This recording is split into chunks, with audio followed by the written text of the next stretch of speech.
dikembalikan pada owner. Alasannya apa Pak Wali? Karena memang pemerintah belum ataupun tidak menerima bantuan dari pihak asing. Satu pertanyaan Pak. Giliran bantuan asing ditolak, giliran tenaga kerja asing diterima. Sejauh mana Anda menanggapi pernyataan itu? Meskipun kemudian Ferry Irwandi bilang Pak Endipat sudah menghubungi langsung Ferry Irwandi dan menyatakan permintaan maaf. Ya, kita semua bersyukur ketika dalam hal ini pemerintah atau yang terkait itu minta maaf. Karena kita semua juga tahu bahwa masyarakat Indonesia sangat pemaaf. Tapi poinnya adalah bagaimana mungkin dalam kondisi seperti ini masih ada ego bahwa si ini duluan, si itu duluan, si paling-paling. Ini pertanyaannya adalah empatinya di mana? Itu yang pertama. Dan yang kedua, ini semua kan yang kita bicarakan hulu ya Mas. Hilirnya adalah bagaimana kondisi masyarakat saat ini karena mereka berada pada posisi setelah emergensi otomatis adalah survival mode. Ketika mereka berada pada posisi sedang berusaha bertahan hidup tapi justru pemerintah atau lembaga terkait atau mereka yang dalam hal ini mewakili masyarakat justru statementnya seperti itu. Dalam hal ini justru kami yang bertanya selaku masyarakat kenapa dibenturkan antara relawan, antara influencer yang dalam hal ini sampai muncul tagar warga bantu warga. Ini kan sebetulnya adalah respon untuk melihat kondisi dan situasi. Kok bantuan belum nyampe-nyampe ya? Ya udah deh kita saling bantu aja. Ini bukan untuk menyerang pihak-pihak tertentu, tapi justru diksi-diksi itu yang justru membuat kita semua jadi bingung. Kenapa jadi seolah-olah yang salah adalah warga yang berusaha mengumpulkan donasi dan hadir langsung di masyarakat. Terakhir, kalaupun harus disampaikan rasa pilunya, sedih rasanya untuk mendengar masyarakat ketika harus mengatakan giliran bantuan asing ditolak, giliran tenaga kerja asing diterima. Kalau memang kondisinya seperti ini nggak bisa kirim bantuan, kirimkan saja kami kain kafan. Ini menggambarkan sebetulnya masyarakat kondisinya saat ini seperti apa. Di tengah kondisi seperti ini, pemerintah masih bisa menyebutkan kalimat-kalimat seperti itu. Ini justru logical fallacy, apa yang sebetulnya ada di pikiran dan hati pemerintah. Cintai. Hari ini, tanggal 19 Desember 2025, hampir 1 bulan sejak bencana alam yang diperparah oleh tindakan manusia menimpa saudara-saudara kita di Aceh, Sumatera Utara, dan Sumatera Barat. Pengurus dan relawan Gerakan Rakyat telah hadir di titik-titik bencana dan kami mendapatkan laporan tentang parahnya dampak dari bencana kali ini. Untuk itu, Gerakan Rakyat mengingatkan kewajiban paling mendasar dari pemerintah, yakni melindungi segenap tumpah darah Indonesia. Berdasarkan data yang disampaikan oleh BNPB sampai 19 Desember 2025, total korban jiwa 1.068 jiwa, terdiri dari 456 korban di Aceh, 366 korban di Sumatera Utara, dan 246 korban di Sumatera Barat. Jumlah korban hilang 190 orang dan warga yang mengungsi sebanyak 537.185 jiwa. Para korban bukan statistik. 3 dari 38 bukan angka. Jangan ukur keparahan bencana dengan kalkulator. Karena ini bukan soal angka. Pemerintah daerah sudah kewalahan. Saat ini, di lapangan, pemerintah daerah di 3 provinsi sudah kewalahan. Jalan rusak, jembatan putus, jalur distribusi utama hancur. Membiarkan pemerintah daerah menanggung beban ini sendirian akan semakin memperparah beban di masyarakat. Undang-Undang Nomor 24 tahun 2007, Pasal 7 Ayat 2 menyebutkan 5 indikator penetapan status bencana nasional. 1. Jumlah korban. Jika 1068 korban jiwa tidak cukup, maka berapa lagi yang harus jadi korban? 2. Kerugian harta benda. Rumah terkubur lumpur. Lahan pertanian entah bisa dikembalikan atau tidak. 3. Kerusakan sarana prasarana kritis. Jembatan lintas provinsi putus. RSUD lumpuh. Akses desa terputus selama berminggu-minggu. Masyarakat harus berjalan kaki hanya untuk mendapatkan makanan. 4. Cakupan luas wilayah. 3 provinsi dengan panjang seperti Pulau Jawa. 5. Dampak sosial ekonomi meluas. Lumpuhnya ekonomi di pantai barat Sumatera. Gangguan distribusi nasional. Status bencana nasional bukan kemurahan hati pemerintah. Status itu adalah kewajiban konstitusional negara. Menolak menetapkan status bencana nasional berarti pemerintah mengingkari fakta dan realitas kemanusiaan yang ada di depan mata. Bukan sekedar bencana, ini adalah dosa ekologis pemerintah. Siklon Senyar adalah pemicu. Thailand dan Sri Lanka juga mengalami hal serupa. Namun tanpa kerusakan alam yang parah, maka dampaknya tidak sebesar di Indonesia. Alam hanya memicu, kerusakan lingkunganlah yang menghilangkan nyawa.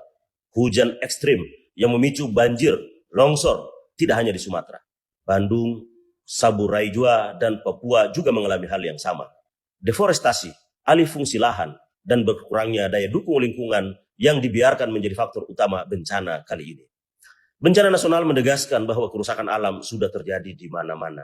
Status bencana nasional adalah bentuk pertanggungjawaban moral dan konstitusional negara atas kegagalannya menjaga ruang hidup rakyatnya sendiri. Pemerintah tidak akan terlihat lemah hanya karena status bencana nasional. Pemerintah justru bertanggung jawab secara penuh, tidak hanya pada periode tanggap bencana, bahkan sampai pemulihan kembali hutan-hutan yang telah dirusak secara sengaja. Tuntutan gerakan rakyat mendesak Presiden Republik Indonesia untuk segera. 1. Tetapkan status bencana nasional. Bencana nasional adalah bentuk keberpihakan pemerintah pada korban bencana kali ini. 2. Buka akses bantuan internasional. Pada bencana alam di era SBY dan Joko Widodo, pemerintah secara cepat membuka bantuan internasional. Saat ini, ego pemerintah menghambat hak rakyat mendapatkan bantuan dan percepatan proses evakuasi dan rehabilitasi. 3. Moratorium pemberian izin. Hentikan izin tambang, perkebunan kelapa sawit, dan audit lingkungan serta usut semua yang bertanggung jawab pada bencana ekologi ini. 4. Mobilisasi kekuatan penuh TNI, Polri, Basarnas, BNPB untuk membuka akses ke desa-desa terisolir yang belum tersentuh bantuan selama berminggu-minggu dengan disertai peningkatan alat berat dan logistik darurat. Sebagai penutup, bencana ini tidak boleh direduksi menjadi sekedar statistik.